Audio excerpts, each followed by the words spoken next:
అప్పుడు అమ్మారు, ఇప్పుడు అడుగుతున్నారు. ఈ చిన్న సాయం కూడా చేయకపోతే ఎలా? No problem, no problem. AC రూమ్లో కూర్చుని చక్ర వడ్డీలు తీసుకునే వీళ్ళకేం ప్రాబ్లం ఉంటుంది? మనకే కదా ప్రాబ్లం. మావా, నేను అప్పుడే చెప్పాను కదా సార్, మా వల్ల దైవికలా ఉట్టి పడుతుందని. సార్, ఇక్కడ ఉన్న దేవుడి ఫోటోలన్నీ తీసేసి మీ ఫోటో పెట్టండి సార్, బాగుంటుంది. పొట్టుకి దిష్టి తగలదంటావా? సార్, మీరిచ్చిన క్యాష్ మొత్తం ఇందులో ఉంది. ఇది తీసుకొని మీరిచ్చిన డైమండ్స్ మాకు తిరిగి ఇచ్చారంటే చాలా బాగుంటుంది. మీకు బానే ఉంటుంది, మాకు దేకో బాయ్, డైమండ్స్ ఒరిజినల్ రేట్ తెలియకుండా ముగ్గురు మూర్ఖులు దానికన్నా తక్కువ రేట్కి అమ్మేశారు.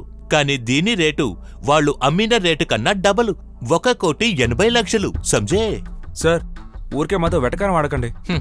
వెటకారంలోనూ వ్యాపారం చేసేవాళ్ళం మేం. సార్, కాసేపటికి ముందే ఇది మీ దగ్గర నుంచి తీసుకెళ్ళాం. ఇందులో క్యాష్ మొత్తం అలాగే ఉంది.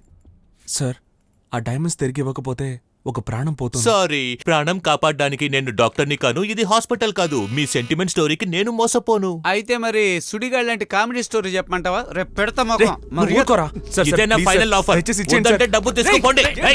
సెక్యూరిటీ లేకే జాओ उसको. సెక్యూరిటీ నిన్ను వదిలిపెట్టం రా. చెప్తాను నీ పని. లేకే జాओ. ఎలా తీసుకోవాలో లేకే జాओ उसको.